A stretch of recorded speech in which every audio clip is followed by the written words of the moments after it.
Hey, Packers fans, good to see ya. Welcome back. Wayne Henderson here from your Packers Fan Podcast, the show by and for fans of your 13-time NFL champion Green Bay Packers. And what you're about to hear is my recent appearance on Anthony Wootton's Trans-AtlanticSports Show podcast. He puts that out. He's been doing great work. I was on his show a few years ago, and it was so great to be back on there again. We talked a bit about Aaron Rodgers, of course, Gutekunst, Randall Cobb, Packer fandom, and a little bit more. Anthony was gracious enough to allow me to repurpose and re-release his episode of the podcast here in the feed of the Packers Fan Podcast so that you too could easily listen to the show and hear a little Packer talk while we wait for preseason and especially wait for the regular season. So here it is.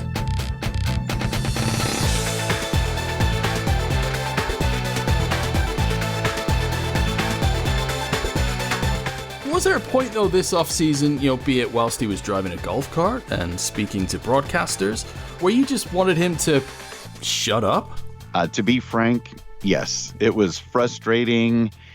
We weren't really hearing anything. We were just seeing those golf cart, comments and him wearing funny shirts. And it was just getting old and tiring. And we were ready for football, and we aren't, really wanting to jump right into the Jordan Love era if we could have Aaron Rodgers back. But at the same time, his press conference, it was the most professional way, I guess, to throw the organization under the bus. If you're not as well-spoken as Aaron Rodgers and have all your background information together, it wouldn't have gone well at all. A couple of other quarterbacks in the NFL would have had a disaster if they would have tried this. But for Aaron Rodgers, it worked, and I think he made some good points, so it does have me wondering what on earth have Mark Murphy and Gutekunst been kind of doing the past few years.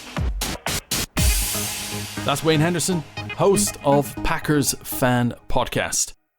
This week, Aaron Rodgers ended the off-season saga. Will he, won't he be leaving the Green Bay Packers? Well, he's staying, he's sticking around, but he had his 15 minutes, 30 minutes, stood in front of the cameras and seemingly pushing the Green Bay Packers front office under the bus. What does his message say about the organization? What kind of message does that give to his teammates? Wayne and I discuss. And how far can the Packers go this season? Can they make a third time lucky and get to the Super Bowl? I'm Anthony Wootton, and this is the Trans-Atlantic Sports Show. So in about 10 days' time, I'll be heading down to that southwest towards Cornwall. And what do I pass? Cheddar Gorge. Cheddar, one of my favorite cheeses. We're talking cheese. We're talking cheeseheads in this podcast. You know what that means. It's the Green Bay Packers. And I wonder if something's happened this week in Green Bay. Yeah, I don't know. It's a bit of a quiet news week. Delighted to say Wayne Henderson from the Packers Fan Podcast, my favorite cheesehead, back on the show. Wayne, did something happen this week up in Wisconsin? There was a little bit of this and a little bit of that. That's Anthony, it. Thank you so much for having me on. Can I get a go, Pack, go? Go, Pack, go! Oh, well done. Hey, yeah, I grew up in the Midwest, but north of the border up there, I was in Winnipeg. That's where my love of football came, man. So look, Midwesterner, I know all about it. So true. Like you said, a little bit of this, a little bit of that. We all know the story. Aaron Rodgers, that was just box office, wasn't it? I work in the sports industry, and I've got to facilitate global sport news content and coverage. And I was in a meeting with guys from Italy, Germany, Spain, France, and as we're going through our list, obviously right at the top right now, the Olympic Games. Naturally, it doesn't get bigger, especially this time of year. And then I said, we've got the Green Bay Packers news conference come through, and for about half an hour, the quarterback, who is the reigning MVP, I've got to sell it to the guys, just goes off and condemns the front office of the organization. It's box office material. You may want to sit with a box of popcorn.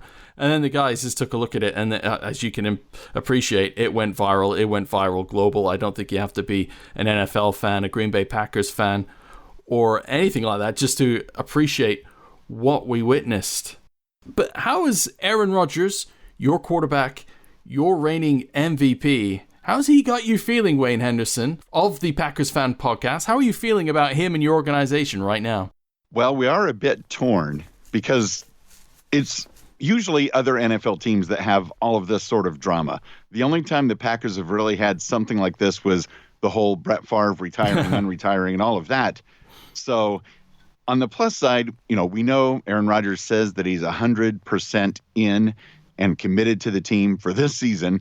So I think we just need to focus on this season, Super Bowl or bust, and kind of go from there. And then after that, it sounds like a little bit of groundwork might already be laid so that the transition, if it happens, to the Jordan Love era, it can begin then. Or, of course, if we win the Super Bowl in Los Angeles this year, that could change everything. Absolutely, it could. And you wouldn't put it past him. You just look at the chip that he had on his shoulder last season, and then, up he steps as an MVP season. But was there a point, though, this offseason, be it whilst he was driving a golf cart and speaking to broadcasters, where you just wanted him to shut up? To be frank, yes. It was frustrating. We weren't really hearing anything. We were just seeing those golf cart, comments and him wearing funny shirts. And it was just getting old and tiring. And we were ready for football, and we aren't, really wanting to jump right into the Jordan Love era if we could have Aaron Rodgers back. But at the same time, his press conference you talked about a few minutes ago, it was the most professional way, I guess, to throw the organization under the bus. If you're not as well-spoken as Aaron Rodgers and have all your background information together, it wouldn't have gone well at all. A couple of other quarterbacks in the NFL would have had a disaster if they would have tried this. But for Aaron Rodgers, it worked, and I think he made some good points. So it does have me wondering, what on earth have Mark Murphy and Gutekunst been kind of doing the past few years? Gutekunst, you look at his record since he's taken over as general manager there at the Packers, and over the last 2 years, they're 26-6. So he's got that record. I mean, does not that too give bad? Exactly, it's not too bad. And you speak to any organization, they would take that. 2 seasons in a row, though. Like I said, 26-6, but also back-to-back appearances in the NFC Championship game. Yeah, you guys would have wanted to go one further or 2 wins further and actually getting 2 rings from those seasons. But, Gutekunst, he can sit back and he can show that. He says that, well, look, since I've been in charge, the team's 26-6. So, but there's a flip side, isn't it? Because who's the quarterback who got you to 26-6 and those NFC Championship games? So there's a bit of give and take, isn't there, in this situation? Yeah, I guess it goes back to the old saying of the truth lies somewhere down the middle, and that's probably just the way business is done. And I'm very happy to have made it to the NFC Championship game 2 years in a row, but both losses were very hard to take. Yeah, well, and the last one was against a certain Tom Brady and the Tampa Bay Buccaneers. Do you think that quarterbacks, and we're talking about the elite guy, so the Aaron Rodgers, there's been discussion about Russell Wilson as well, they look at Tom Brady and what he has been allowed, especially in Tampa Bay, and you look at what they managed to put together last season, and it took a while for them to find their feet, but boy, did that team get rolling. And you witnessed it, I'm sorry to repeat and remind you, but you witnessed it in the NFC title game, and then look what they did to the Kansas City Chiefs. Do you think that, in a way, I guess it hasn't helped Gutekunst, but it's given quarterbacks like Rodgers to, sit back and take note and say, hey, this guy, look at what he's managing to achieve at the age of 42, but that is because he is allowed to have a say in certain decision-making as far as the team and the team building is concerned. Absolutely. I think what Tom Brady did and how he went about it does give a little more ammo to some of the elite players like Aaron Rodgers and Russell Wilson and the rest. So Patrick Mahomes, they're all keeping an eye on it, whether or not they're saying anything. It's might be the new way of doing things. Yeah, sure. I mean, Patrick Mahomes, he looks as happy as anything, though, doesn't he, in KC? He's just bought shares this week. He's become a part owner in Sporting KC, the MLS soccer team, as well as the Kansas City Royals. So he is Mr. Kansas City, and I guess you would expect maybe for him to have a bit more freedom and a bit more say as he matures and develops. But Aaron Rodgers, he's no spring chicken. He's only just a few years behind Tom Brady. Right. Yes. So, I mean, how does this, I was going to say debacle, but how does this incident compare with what happened with Brett Favre, which, ironically, Aaron Rodgers was the quarterback in waiting at that period in Packers history? Right. Isn't it funny when you look at it that way? It's like, Aaron Rodgers has kind of been through this in a different way from the other end. And that just shows how blessed we are as Packers fans. For the past 30 years, we've had pretty good consistency, unlike the Chicago Bears. But that's another story. You got to get that in. I love it. In some ways, I do think it's a debacle, and it's frustrating that so much negative light has kind of been shown on the Packers organization as well as onto Aaron Rodgers himself, and kind of tarnishing his legacy a little bit. But, if we roll into this season and things go well, and, we're pretty excited to have Cobb back, depending on how much his role really will turn out to be. But, if we roll on into the NFC Championship game and hopefully further, especially with the Super Bowl just down the street from me in Los Angeles this year, that'll change everybody's perceptions for the better. Well, you do know that if the Packers do get to the Super Bowl and all being well, I head out there to LA, we're going to have to hook up, not just face-to-face to talk on the show, but also we got to have a beer, man. No doubt. Count on it, Anthony. First round's on me. Okay, second round's on me. Fantastic. I'll get the third, and you get the fourth, and we can carry on. That's just great. It's music to my ears. Coming back to the Packers, and does some of the issues that are around the front office that you talked about, the previous GM and the current guy in charge there, Brian Gutekunst, Aaron Rodgers, he criticized the front office. Do you think that the misdynamics of the leadership, the guys in charge there, the front office of the Packers, does that come down in part to how the team is owned? That's what I've been trying to figure out. I think it has something to do with it. I mean, the Packers are the only publicly owned professional sports team, I believe, in all of America, maybe even all of North America.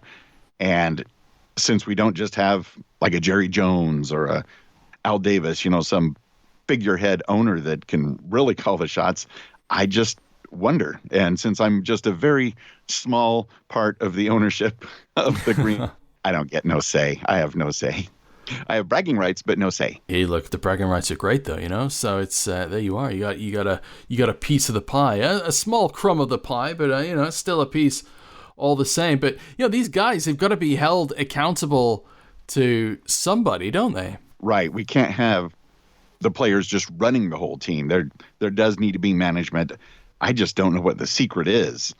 But I have a feeling with this going so public over the past week that a lot of lights being shined and maybe even deeper discussions can be had. Going back to Brian Gutekunst, the general manager, is he heading into his third or fourth season now? Not 100% sure, 100%. But I believe it's fourth. Okay. So, heading into his fourth season in charge. I mean, he's kind of in a tough spot now, isn't he, with his leadership? Because, like you said, it's coming under the spotlight. He can say, and as we said earlier in the program, his team is 26-6 over the past two regular seasons, 2 NFC title game appearances to boot. But he now has Aaron Rodgers seemingly undermining him, and then almost immediately he goes out and he trades a draft pick for Randall Cobb. Almost, do you feel like it's a peace offering for Aaron Rodgers to say, hey, look, I hear you, and here you go. We're trading some draft picks for this guy. We're doing this for you because you have the best interest. But do you think at that point now, Gutekunst has lost some of that authority that he should have as a general manager because Aaron Rodgers has come out and fronted him and attacked him so publicly? Yeah, maybe so, maybe a bit. But at the same time, I don't know if he really had much choice. And in the end, it may not really cost us that much. How I've heard some of the rumors how the deal might be structured for Randall Cobb. And hey, if it makes Aaron Rodgers feel better and more confident with throwing over the middle, we do have Amari Rodgers coming up who kind of knows Randall Cobb from his Randall Cobb's father's coaching time. But at the same time, we do need a veteran in there. So we do need an over-the-middle threat, and if Randall Cobb can still do it for us, then 2 thumbs up from this guy. Hey, excellent. Yeah. Look, the number one wide receiver with the Packers, and arguably the number one wide receiver in all the league, he would have you think anyways, because he wants to get paid like the number one wide receiver in the whole of the NFL. That's Davante Adams. How do you feel about his current situation? Because he's not remaining committed to the team. He wants to get that payday. But I guess, on the flip side, he could be put in a position where it's like, okay, you go out and prove it. So just like Aaron Rodgers last year having an MVP season, maybe with a bit of fire in his belly, Davante Adams steps up and has, 2,000-yard reception season. It's hard to say because how much further can he possibly step up? Exactly. Last year was fantastic. And, if it weren't for the salary cap in the NFL, I'm sure we wouldn't even be having this discussion. They would just find money and throw it his way and we'd be done with it. So it might be a little bit of a prove it situation and maybe a little bit of whether Aaron Rodgers goes or stays after this season might play into it as well. So I bet it's got to be a complicated mess that I'm glad not to be a part of. Absolutely, yeah. With Aaron Rodgers, do you think he's a divisive character? Do you feel at all concerned that because he's so publicly I guess, displayed that he is uncommitted to the future of the organization, but then you can look back in his, 17 seasons he's been the starting quarterback of the Green Bay Packers, so he's done his time. But do you think there could be guys in that locker room, I'm not saying Davante Adams, but some guys who, we mentioned about, there was a point in this offseason with Aaron Rodgers and you say, just shut up and just get on with it. Are you concerned at all that there might be players within the team, inside that locker room, who may be a bit polarized, and after what he's done, they're just I've had enough of you, man? That's a great point, Anthony. I hadn't thought about that at all. I wouldn't be surprised, but that's not something I thought of. But with as many players as there are, especially the younger players that are coming up that, even though we've been to the championship game the past 2 years, some of the younger ones have spent a little more time with Jordan Love in this offseason than Aaron Rodgers because of him not being there in spring. So I wouldn't be surprised, but I hadn't thought about that before. But you know what? Aaron Rodgers being the guy that he is, he's going to be a leader by example. So if there are any disgruntled players in there, if he puts up like he naturally does, doesn't he? And he will do through training camp, and then by the time week 1 comes of the season, you're playing the New Orleans Saints in that Sunday afternoon opener. So it's Sunday evening over here at 9:25. We'll have that on Sky Sports, no doubt. He puts up, maybe, he has a 400-yard game. Let's not put it past him. He's going to win over some of those guys, isn't he? Just naturally, just through his natural leadership and leading by example. Exactly. That's how you do it. If we just roll through this season, roll past the 49ers, get a little more, revenge on them, roll over the Chiefs somehow in week 9, then more believers will be back on board. Absolutely, man. Look, is the future Jordan Love? It's got to be, has it? But have you liked what you've seen so far? I mean, there's not a lot of tape to look at, but are you feeling confident that Jordan Love is the future of the Green Bay Packers and that the baton can be handed to him, that glorious baton that's gone from Brett Favre to Aaron Rodgers and then to the new boy, Jordan Love? I was a lot more confident about it before all of this drama that we've had. Sure. I mean, if Aaron Rodgers does join us for yet another season, then how many years can we expect Jordan Love to be on the bench? Would he get a contract extension? I mean, if he does become our quarterback, the Beatles classic, all you need is love, will be a meme shared around Packerdom and the Packer multiverse. I do think that I'm pretty confident in what Jordan Love can do. Of course, if Aaron Rodgers comes back for another year, will we be able to convince Jordan Love to stay with us because he wants to be a starter, and I don't blame him. But at the same time, I think if he does become our starter, I've liked what I've seen so far, and if he just hands the ball off to our great running backs, that alone might get the job done, and some occasional long passes to whoever the wide receivers are in the future, I think we'll be all right. What would the rest of the NFC North and the NFL think if by some chance the Packers end up having 3 Hall of Fame quarterbacks in a row? Yeah, can you imagine that? You look at the Detroit Lions. I know you joked about the Chicago Bears. They would argue maybe with Justin Fields, they've got a future there. But, I mean, your Detroit Lions. Yeah. Who knows? Look, I know. They're doing something. I'm just not sure what. They're doing something, and you're not going to throw any sympathy their way. Take the dubs from them. That's absolutely fine. What do you think is the best and worst case scenarios for the Packers? Well, I think we know what the best case scenario for the Packers is. They go ahead, they win the Super Bowl. Aaron Rodgers has an MVP season. All is forgiven, and then he's your quarterback going into 2022. What's the worst case scenario for the Packers out of all this and this season? I'd rather not think about the worst case scenario, but I think that it would be that something happens. Like, say Aaron Rodgers somehow gets injured like week 6 or 7, because we've actually been pretty lucky the past 2 years. He didn't get banged up too much. He was able to complete the season, but you remember, like 5 years ago or something like that, we had like a different quarterbacks filling in for him every week for a month. We were pulling people off the street. It was chaos. So we've been very fortunate that he's been very healthy and not been injured. But if he were to be injured, say week 6 or 7, because the Bears, they do like to play defense, and they were the ones that injured him previously.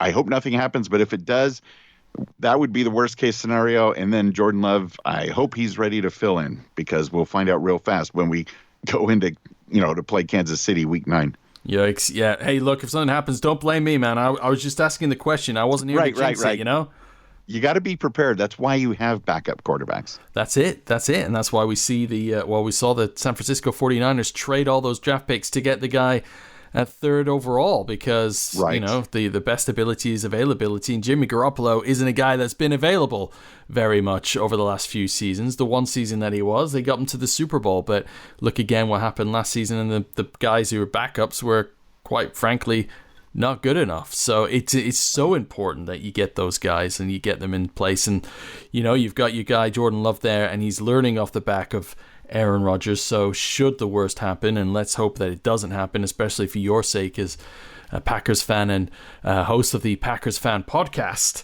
But yeah, like you said, that's absolute worst case scenario. The guy he's done well to stay healthy and to stay on the field, and there's nothing stopping him except those damn Bears at some point in the season. But he's got through them, he's got past them in recent times, so I'm sure that there's nothing to worry or concern yourself about too much there. But speaking of your Packers, Wayne Henderson, we are entering NFL fantasy draft season. There's going to be people listening. We cover fantasy football throughout the season, with waiver wires, tips, and stardoms and situms and all that stuff. But heading into the NFL fantasy draft, which of those Green Bay Packers are absolute musts that we should have on our team? Let me up front say I'm not the guy to ask. I played fantasy football once before, about 10 years ago. I didn't know what I was doing. I picked all Packers players, and then my son explained to me that that's not how you play fantasy football. So, but I am trying it again this year. I think you alluded to the chip on Aaron Rodgers' shoulders. I think that this would be a great year to have Aaron Rodgers if you can get him. And don't be surprised if A.J. Dillon really takes off in the running back position. I know last year, of course, he was a rookie, but also had a little bit of trouble because he had COVID, and it took a while to recover and get all of his strength back.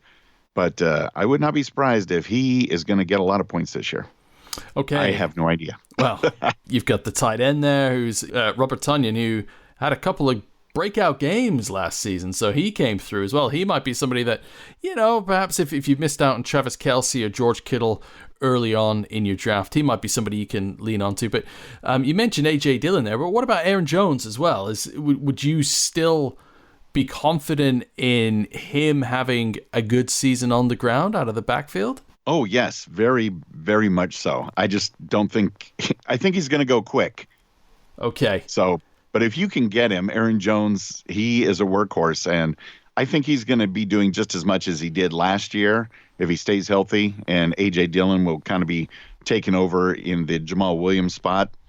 And yeah, there's so many to choose from. How do you pick just one or two, Anthony? I guess I need to listen to your podcast more and figure this out. Well, you know what you do. Yeah, exactly. You tune in, you subscribe, and then we'll help you. We'll help you through. But yeah, if you miss out on those guys early on, so you know your wide receivers, obviously Devontae Adams is going to go quite high up. Aaron Jones, as you said as well. So if you miss out on those guys, then you've got the the backups there to think about. So AJ Dillon, he could be a nice fantasy value, maybe around 5, round 6 if he's still sitting there, but maybe around about round 5. You've got your top RB1s and your RB2s, and you've sorted out your wide receivers. Unless you wanted to get a quarterback in there near the top, Aaron Rodgers, I think, naturally would sit up there with the likes of, obviously, Patrick Mahomes, Lamar Jackson, those kind of guys who's going to get you those fantasy points. So, yeah, good inside knowledge. I like it. See, look, you're talking fantasy. You're ready for the season, Wayne.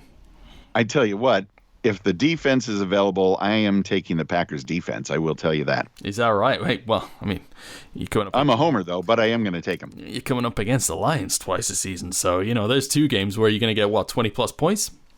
Wow. What do you think? Very well could be. Yeah.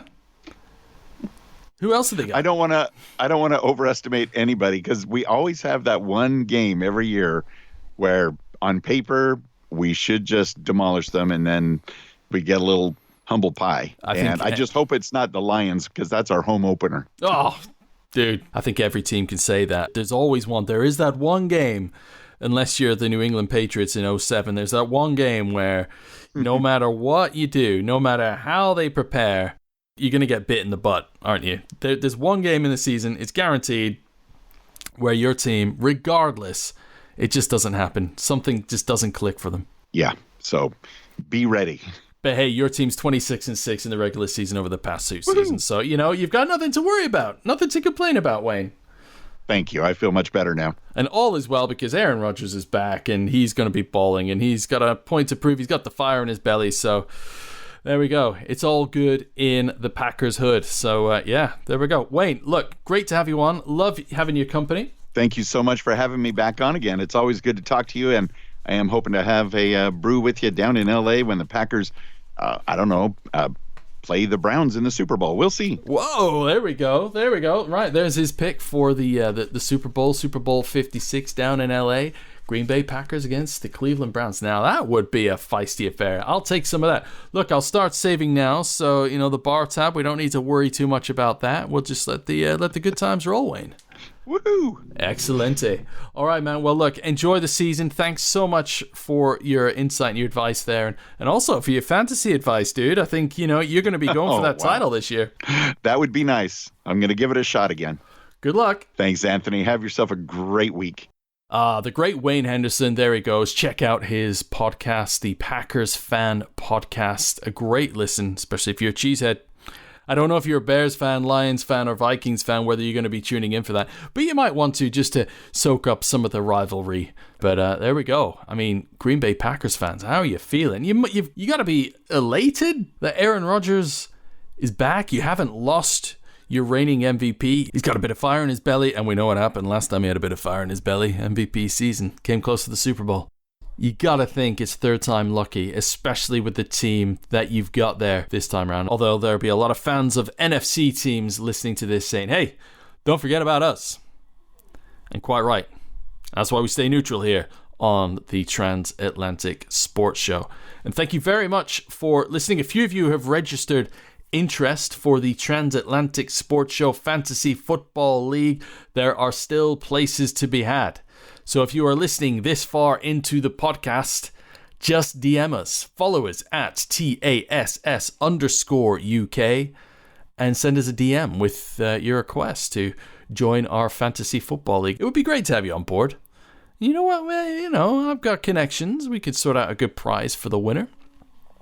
Unless, of course, I win the league at AR Wootton, WOOTTON, then I guess I don't give myself a prize because it will look a bit dodge.